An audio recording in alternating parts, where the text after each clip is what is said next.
Hi, ഇന്ന് നമ്മളോട് കൂടി ഉള്ളത് ജോയൽ ജേക്കബ് ആണ്.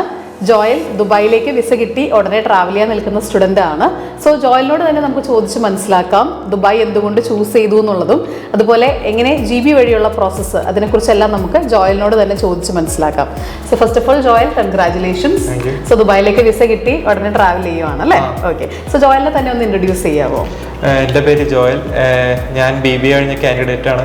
അങ്ങനെ ബിസിനസ് BBA സംബന്ധിച്ച് വേറെ എന്തൊക്കെ കോഴ്സിലേക്ക് തിരിയാമെന്ന് അന്വേഷിച്ചപ്പോഴാണ് ഞാൻ സപ്ലൈ ചെയിൻ മാനേജ്മെന്റിനെ പറ്റി അറിഞ്ഞത്.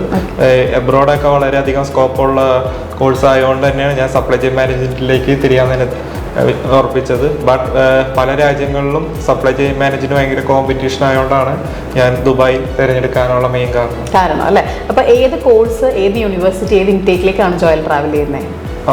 ഞാൻ തിരഞ്ഞെടുത്ത യൂണിവേഴ്സിറ്റി ഓഫ് വളങ്ങോങ് ആണ്. അവിടെ masters degree supply chain management എന്ന് പറഞ്ഞ കോഴ്സാണ്.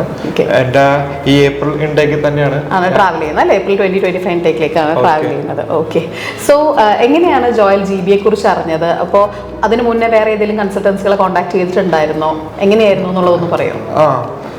ഞാൻ കൊച്ചിയിൽ തന്നെ ഒരുപാട് ഏജൻസി ആയിട്ട് ബന്ധപ്പെട്ടായിരുന്നു. ബട്ട് അവിടെ എല്ലാവരും നോർമലി പോണ പോലെ UK, അയർലാൻഡ്, കാനഡ അങ്ങനെയൊക്കെയാണ്. അന്ന് അവിടുത്തെ ബുദ്ധിമുട്ടുകളെല്ലാം രജിസ്റ്റർ റേറ്റും കൂടുതലാണ്. പിന്നെ പഠിച്ചു കഴിഞ്ഞാൽ എത്രത്തോളം ജോബ് പ്രോമിസിങ് ആണെന്ന് ഉള്ളൊരു ഉറപ്പില്ലാത്തതുകൊണ്ടാണ് ഞാൻ ഇത്രയും നാളും പോണോ വേണ്ടെന്നുള്ള ഇതിൽ നിന്നത്.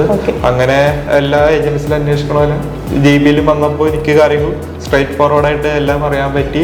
അങ്ങനെ എനിക്കൊരു പുതിയൊരു ഓപ്ഷൻ ഇവരായിട്ട് തന്നെ സജസ്റ്റ് ചെയ്തു.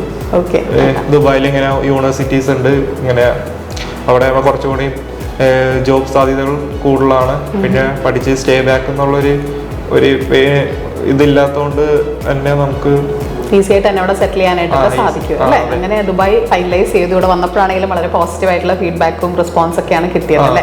അപ്പോൾ ആ ഒരു ജേർണി ഒന്ന് എക്സ്പ്ലെയിൻ ചെയ്യാവോ? അഡ്മിഷൻ മുതൽ ഇപ്പോഴായിരിക്കുന്നത് വരെയുള്ള ഒരു ജേർണി വിത്ത് GB ഒന്ന് എക്സ്പ്ലെയിൻ ചെയ്യാവോ?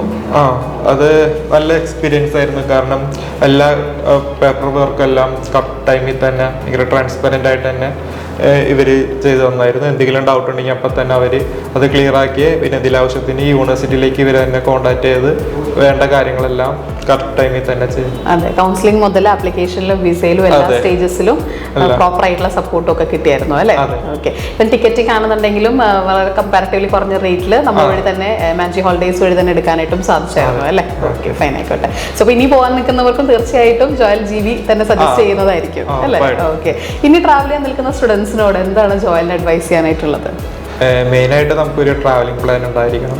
ഇപ്പം എന്ത് കോഴ്സ് പഠിക്കണം, ഏത് രാജ്യത്ത് പോകണം, എന്തൊക്കെയാണ് അതിൻ്റെ കരിയർ പ്രോസ്പെക്റ്റീവ് എന്നൊക്കെ മനസ്സിലാക്കിയിട്ട് വേണം നമ്മൾ ആദ്യം ഒരു ഇതിന് അപ്ലൈ ചെയ്യാൻ തന്നെ.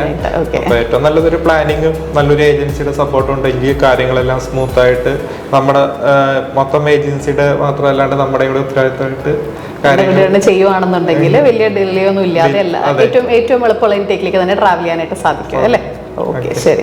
അപ്പോൾ ഓൾ ദി ബെസ്റ്റ് ജോയൽ. ദുബായിൽ പോയി കോഴ്സ് എല്ലാം നന്നായിട്ട് കംപ്ലീറ്റ് ചെയ്യാനും നല്ല രീതിയിൽ അവിടെ തന്നെ സെറ്റിൽ ആവാനായിട്ടൊക്കെ സാധിക്കട്ടെ. So all the very best. Thank you so much.